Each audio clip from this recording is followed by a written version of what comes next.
At 3 a.m. on I-95, the sky is clear, the lanes are almost empty, and the large steering wheel sits under both hands like a silent test. The diesel engine hums in a rhythm so steady it begins to feel like a lullaby. That is the danger. Not the storm. Not the traffic. Not the noise. The danger is when the road becomes too smooth, when the mind starts trusting repetition more than presence. A long-haul trucker has 500 miles behind him, or maybe 500 still ahead. The body wants to fade.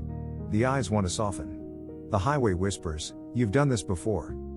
But what happens when the familiar becomes the enemy?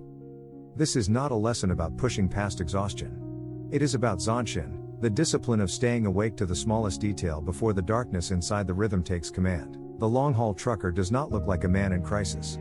That is what makes the moment so dangerous. He is not gripping the wheel in panic. He is not swerving through rain. He is not fighting traffic in a construction zone while horns tear up the night. He is sitting high above the pavement, shoulders rounded forward, cap low, both hands resting on the large steering wheel as I-95 stretches ahead like a black ribbon pulled tight under the headlights. The sky is clear. The road is open. The diesel engine keeps its rhythm. A steady hum. A low vibration through the seat. The faint rattle of something loose near the dash. White lane markers sliding under the truck, one after another, one after another, one after another. This is the kind of pressure most people underestimate because it does not arrive with drama. It arrives as sameness. At 3 a.m., the world has been reduced to repetition. The same lanes. The same signs. The same soft glow from the instrument panel. The same dark tree line beyond the shoulder. The same hands on the same steering wheel, making tiny corrections so small they barely feel like decisions anymore. And that is where highway hypnosis begins to whisper. Not in words. In rhythm. The trucker has driven hundreds of miles already, and his body starts to bargain with him. Just relax your eyes for a second. Just let the road carry you. Just trust the machine. You know this route. You have done longer nights than this. The shadow is not laziness. It is not weakness. It is the hypnotic lure of sleep hiding inside competence. A beginner might be afraid of the road. A veteran can become too familiar with it. That is the trap. The man behind the wheel knows how to handle weight. He knows what it means to guide a machine that does not forgive carelessness.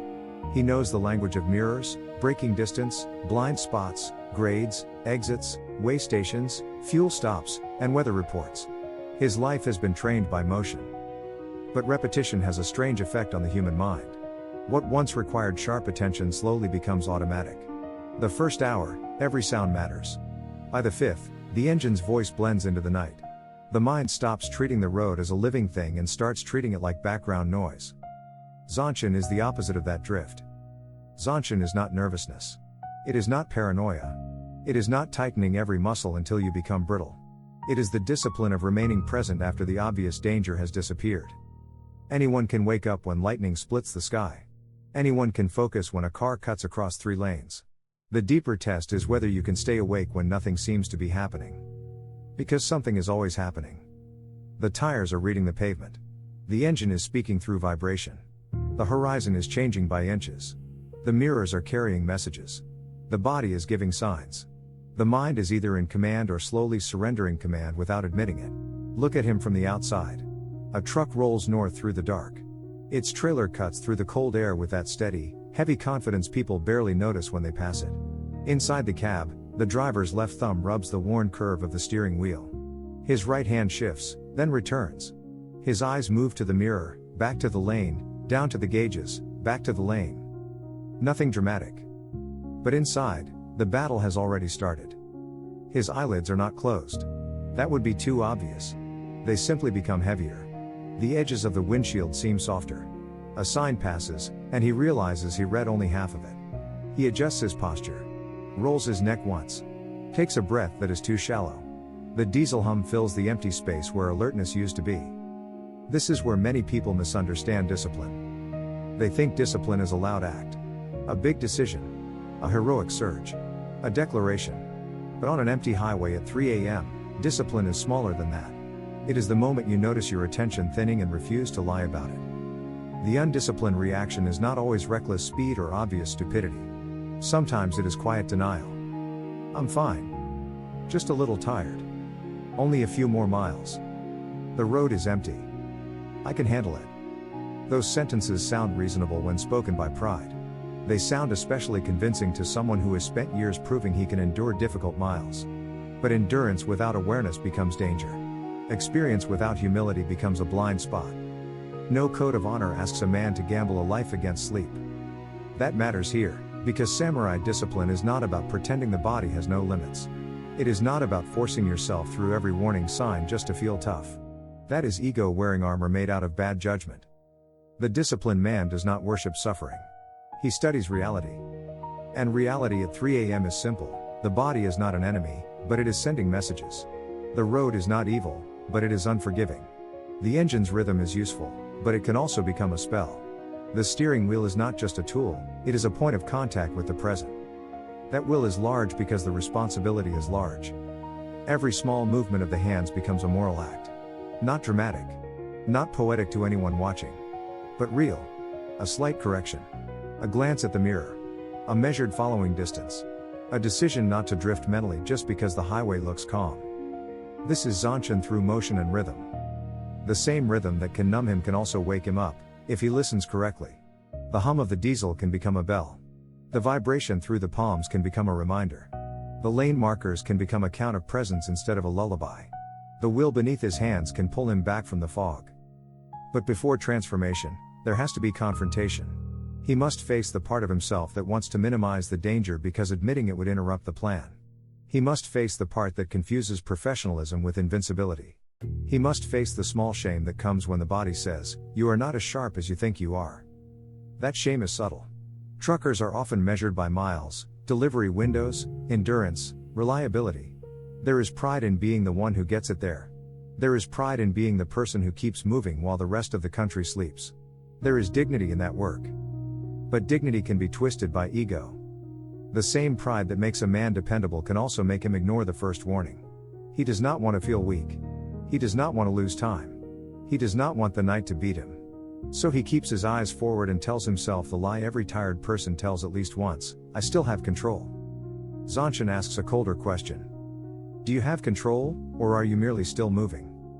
That question cuts through the cab. Because movement is not the same as command. A truck can keep rolling while the driver's mind is already half gone. A body can keep performing the shape of responsibility while attention has slipped out the back door. A person can look disciplined from the outside and still be quietly surrendering inside. The long-haul trucker knows this, even if he does not want to admit it. His hand tightens once around the steering wheel. Not hard. Just enough to feel the texture under his palm. The worn surface. The slight warmth from hours of contact. The vibration traveling up from the road, through the tires, through steel, through the column, into his bones. There it is. The present moment. Not an idea. Not a quote. Not a motivational speech. A wheel. A road. A hum. A body at 3 a.m. A decision that must be made honestly. The confrontation is not between the trucker and the highway.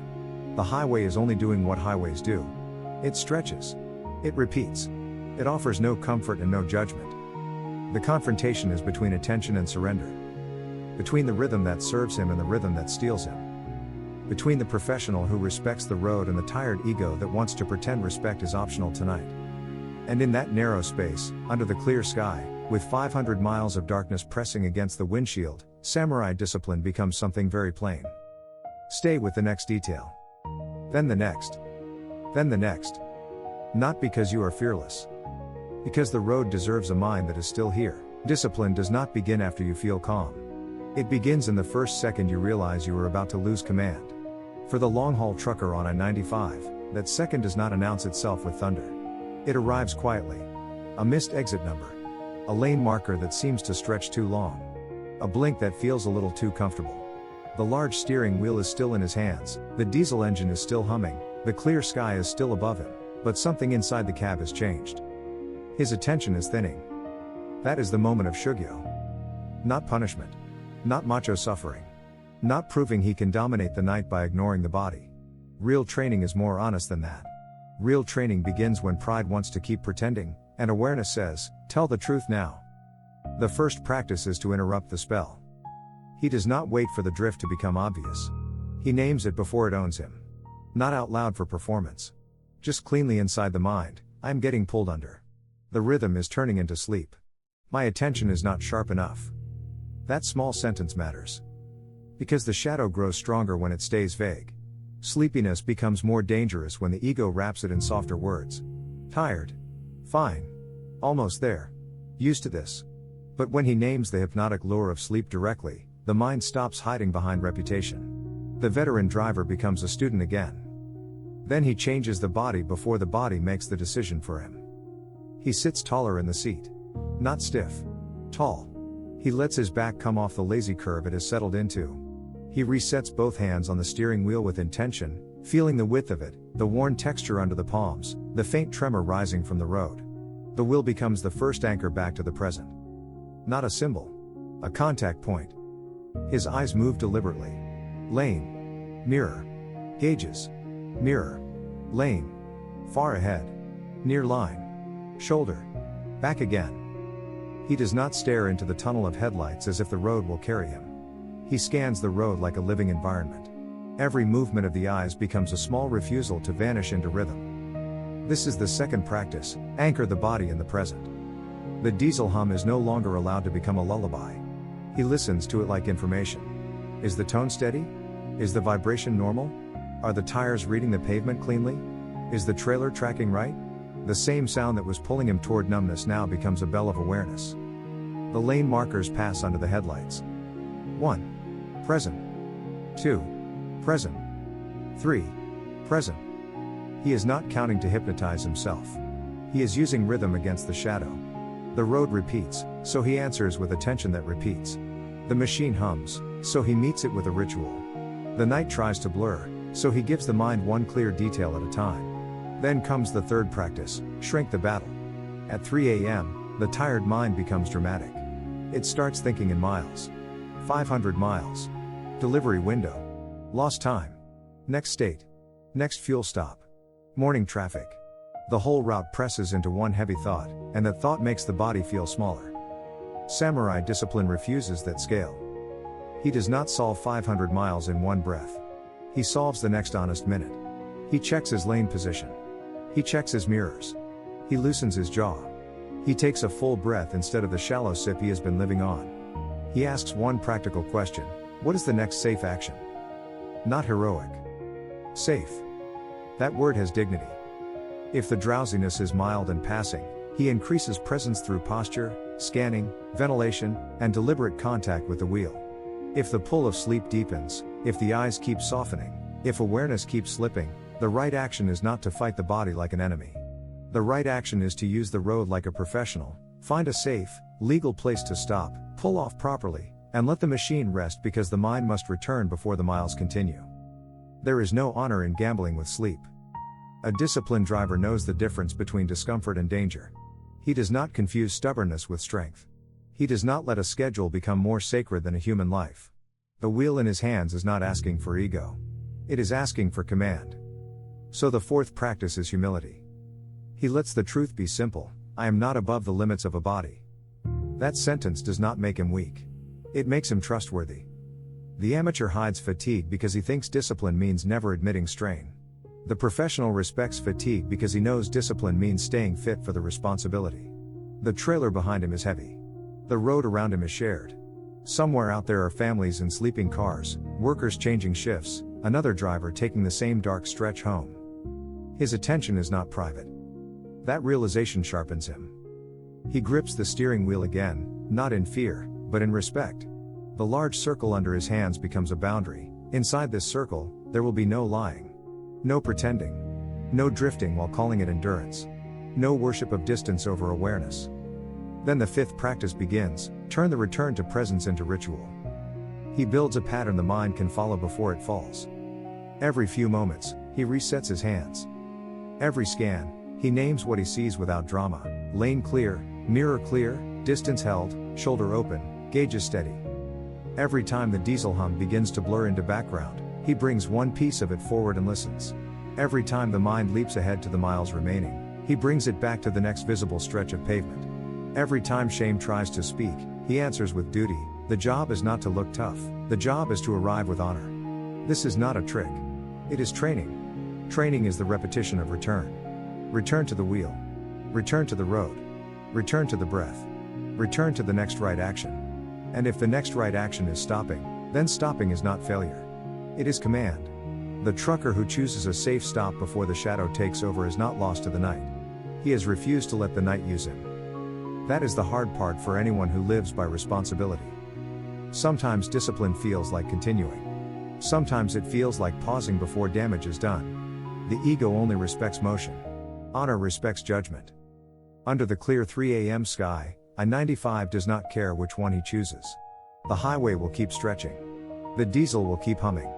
The lane markers will keep appearing and disappearing in the headlights.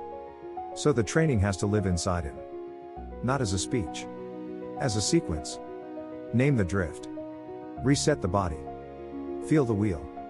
Scan the road. Shrink the mile. Choose the safe action. Repeat until attention is no longer borrowed from pride, but restored by presence. This is Zanshin in motion. Not the stillness of a quiet room. Not the peace of perfect conditions. It is awareness carried through vibration, asphalt, fatigue, and rhythm. It is the art of staying awake inside the very thing that wants to make you automatic. The steering wheel turns slightly under his hands. The truck holds the lane. The engine hums. And for one more honest moment, the driver is fully there. The highway has not changed. That is the first honest thing. I-95 is still stretched out beneath the headlights. The sky is still clear, cold, and far above the windshield. The diesel engine still keeps that low, rhythmic hum, the kind of sound that can either steady a man or pull him under. The lane markers still come and go, white flashes in the dark, disappearing beneath the front of the truck like seconds being spent. But inside the cab, something has shifted. Not dramatically. Not like a movie where the music rises and the tired man suddenly becomes invincible. Real discipline does not look like that. Real discipline is quieter. It looks like a driver sitting 1 inch taller. It looks like both hands placed with intention on the large steering wheel. It looks like eyes that no longer stare through the road, but meet it. Earlier, the will had been only a thing to hold. Now it has become a boundary. Inside this circle, he tells the truth. The lure of sleep has not vanished. It does not disappear because he made one good decision. The body is still tired. The night is still deep. The road is still repeating itself with almost perfect patience. But the trucker has stopped pretending that motion is the same as command. That is the transformation. He is no longer being carried by the rhythm. He is answering it. The diesel hum enters the cab, steady and mechanical, but now he hears it in layers. Not just noise. Not just background. He hears the engine working. He feels the vibration through the floor. He notices the pressure of his palms against the worn surface of the steering wheel. He catches the small pull in his shoulders and releases it before it turns into dullness. He lets the next breath come deeper. Lane. Mirror. Gauges. Mirror. Lane. The ritual is plain. Almost boring. That is why it works. The undisciplined mind wants a breakthrough. The disciplined mind wants a repeatable return. It does not need the night to become easier. It needs a way back when attention starts to drift. And now he has won. When the road begins to blur, he does not argue with it. He returns to the wheel. When the hum begins to soften into a lullaby, he pulls one sound forward and listens. When the mind starts counting the miles as if the whole route must be conquered at once, he brings the battle down to the next safe stretch of pavement. The outside world is still made of asphalt, steel, darkness, and distance. The inside world is no longer loose. This is where modern samurai discipline lives. Not in ancient armor. Not in fantasy. Not in pretending to be untouched by fatigue. It lives inside the ordinary moment when a person accepts the full weight of what is in his hands. For this trucker, the large steering wheel is not just equipment. It is responsibility made physical. It is every sleeping car somewhere beyond the next bend. It is the delivery that matters, but not more than safety. It is the company name on the door, the weight in the trailer, the family waiting somewhere, the other drivers sharing the same black ribbon of road. A careless man sees only miles. A disciplined man sees consequences. That does not make him tense. It makes him awake. There is a difference. Tension narrows the mind. Awareness opens it. Tension says, don't mess up. Awareness says, stay here. Tension makes the hands rigid. Awareness lets them feel. Tension fights the night as an enemy. Awareness studies the night as reality. And reality deserves respect. The truck keeps moving for now, but not because pride has taken command. It moves because each moment is being judged honestly. He is no longer trying to prove that he can drive forever. He is asking, again and again, whether he is still fit for the next mile. That question protects him. That question protects everyone around him. Then the old whisper comes back. You're fine. Just keep going. You've done this before. But this time, it does not land the same way. It meets a mind that has already decided not to be flattered by experience. The veteran inside him no longer needs to act invincible. The professional inside him is willing to be exact. He checks the road ahead. He checks the mirror. He feels the wheel. He listens to the engine. He measures himself without drama. And if the answer turns, he is ready. If the sleep pull deepens, if the body keeps sinking, if the ritual no longer restores attention, then the next right action becomes simple. He will find the safe, legal place. He will guide the truck off the road properly. He will stop because stopping before the mind disappears is not weakness. It is mastery. That is the part the ego hates. The ego wants a story where discipline always means more force. More miles. More grit. More proof. It wants the clean myth of the man who never needs rest, never admits limits, never changes the plan. But honor is not a myth. Honor is judgment under pressure. So the trucker no longer treats fatigue like an insult. He treats it like information. He does not obey it blindly, and he does not deny it foolishly. He listens. He measures. He responds. That is command. The headlights cut across another green sign. This time he reads it clearly. The letters do not smear. The exit number lands in his mind. His eyes move back to the lane. His hands make a small correction, so small nobody else would notice. But he notices. That small correction is the whole philosophy. The road tries to pull him into automatic motion. He returns to deliberate motion. The hum tries to erase the edges of awareness. He sharpens one edge at a time. The night says, disappear. The will says, be here. And he obeys the wheel. Not like a slave to the machine, but like a man accepting the discipline of contact. The anchor has changed. At the beginning of the night, the steering wheel was familiar enough to ignore. In the middle of the battle, it became a way back. Now, near the edge of transformation, it becomes a quiet oath. As long as my hands are here, my mind must be here too. The truck rolls on under the clear sky. Not conquered. Not romanticized. Just guided. That is enough. Because the point was never to defeat the highway. The highway is too long for that. The point was to stop surrendering to it unconsciously. To take the same rhythm that almost stole him and turn it into training. To let the repeated sound of the diesel engine remind him, again and again, that presence is not something you feel once and keep forever. Presence must be renewed. Mile by mile. Breath by breath. Grip by grip. This is the rhythm of the midnight haul. The road repeats, so discipline repeats. The body warns, so humility listens. The mind drifts, so Zanshin returns. The trucker does not become a hero in the dark.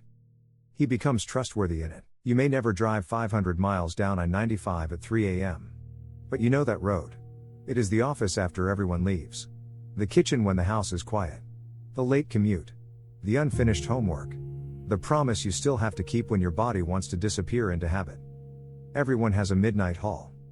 And somewhere in that haul, there is an anchor, a steering wheel, a desk, a sink, a notebook, a doorway, a tool in your hand.